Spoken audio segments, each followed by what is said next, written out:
Pernah dengar soal sebuah jalan spiritual yang dalam banget, tapi seringkali disalahpahami dan penuh misteri. Nah, hari ini kita akan coba telusuri jalan itu bareng-bareng. Kita akan kupas tuntas soal Tantra Bhairawa dan cari tahu apa sih hubungannya sama kesadaran kita di zaman modern yang serba riuh ini. Yup, kalau dengar kata Tantra, sering banget kan tiga hal ini yang langsung muncul di kepala kita. Gambaran yang gelap, agak-agak gimana gitu, dan bahkan mungkin bikin ngeri sebagian orang.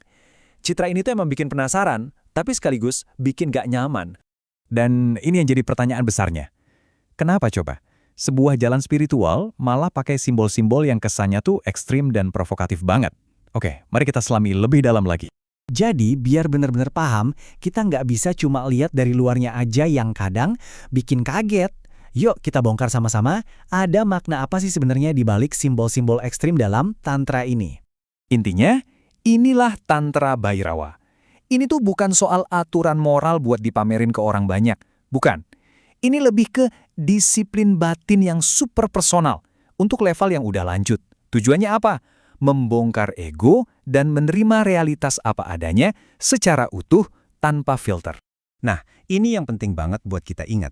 Simbol-simbol yang kontroversial itu sebetulnya bukan buat cari sensasi. Sama sekali bukan. Anggap aja simbol-simbol itu kayak alat, kayak palu godam, yang sengaja dirancang buat mengguncang dan merobohkan benteng ego kita. Coba kita bedah satu-satu ya, misalnya kuburan. Ini bukan soal horor atau mistis, tapi ini adalah pengingat yang nonjok banget soal kefanaan. Simbol ini maksa kita buat ngadepin fakta kalau hidup kita ini ada batasnya, dan semuanya akan berakhir. Terus darah. Darah di sini tuh simbol dari hukum sebab akibat yang, ya, nggak bisa kita hindari. Setiap aksi pasti ada reaksi. Setiap tindakan ada konsekuensinya. Ini adalah lambang dari tanggung jawab mutlak kita. Lalu gimana dengan Bhairawa sendiri, sosok yang sering digambarkan serem banget itu? Sebenarnya kengeriannya itu cuma simbol dari kekuatan dahsyat yang kita butuhkan untuk menghancurkan semua kepalsuan di dalam diri kita, terutama ego yang sok paling penting itu. Kalau kita coba bandingin, tujuan utama Tantra ini sebenarnya mirip loh sama banyak agama lain. Sama-sama mau membangunkan manusia dari kelalaian, dari tidur panjangnya. Bedanya di mana? Nah, di metodenya. Tantra itu jalurnya keras, to the point, dan sangat personal, tanpa perlu perantara. Oke, sekarang coba kita tarik benang merahnya ke zaman sekarang. Gimana sih semua konsep kuno ini ternyata nyambung banget sama tantangan kita sebagai manusia modern di tengah kebisingan peradaban ini? Jadi, di dalam diri kita semua ini ternyata ada semacam alarm batin. Bayangin aja ini kayak kompas di dalam hati. Sebuah mekanisme yang bakal bunyi kencang banget kalau kita mulai bohong sama diri sendiri atau waktu kita mulai melenceng dari jalan hidup kita yang sebenarnya. Nah, pertanyaannya kemudian, gimana cara dunia modern kita merespon sinyal dari dalam ini? Pas alarm itu bunyi, biasanya apa yang kita lakuin? Seringnya nih, tanpa sadar, kita malah sibuk nyari obat penenangnya. Kita matiin alarm itu dengan kesibukan, dengan terus produktif. Kita tenggelamkan suaranya dengan konsumsi tanpa henti, atau dengan nempelin diri ke berbagai status sosial. Apapun, asal nggak perlu hening dan dengerin suara hati. Lalu, apa sih tujuannya? Ujung dari semua ini, itu mau kemana? Goalnya adalah mencapai apa yang disebut buah kesadaran yang matang. Sebuah kondisi di mana kita udah berhasil melampaui konflik ego yang capek banget itu. Ciri-cirinya tuh kelihatan banget, orang yang kesadarannya udah matang itu, dia nggak lagi butuh musuh buat merasa benar.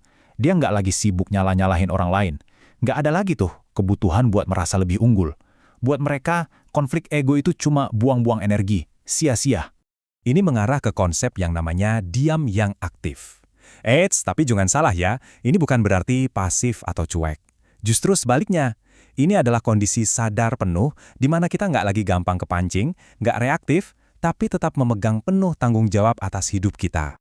Dan disinilah peringatan kerasnya. Ternyata, bahaya paling besar di jalan spiritual kayak gini tuh bukan simbol-simbol yang serem tadi. Bahaya yang sesungguhnya adalah munculnya ego spiritual. Itu loh, perasaan bahwa kita udah lebih sadar, lebih suci, dan ngerasa lebih hebat dari orang lain. Kita udah sampai di bagian akhir nih. Mari kita simpulkan apa sebetulnya panggilan inti dari jalan Tantra Bhairawa ini. Sebuah jalan kejujuran yang radikal. Nggak ada jalan pintas, nggak ada kompromi. Jalan ini cuma minta satu hal yang paling mendasar, tapi juga yang paling susah. Jujur sejujur-jujurnya sama diri sendiri. Ngelihat diri kita apa adanya dengan segala sisi terang dan gelapnya. Jadi poin kuncinya begini, meskipun jalannya kelihatan ekstrim dan mungkin bukan untuk semua orang, esensi pesannya itu universal. Panggilan ini sebetulnya buat kita semua, bangun dari kelalaian, sadari realitas di sekitar kita, dan ambil tanggung jawab penuh atas hidup kita. Setelah semua penjelasan ini, saya mau ninggalin Anda dengan satu pertanyaan buat direnungkan. Coba, hening sejenak dan dengarkan ke dalam diri Anda. Alarm batin Anda, kira-kira saat ini masih berbunyi nggak?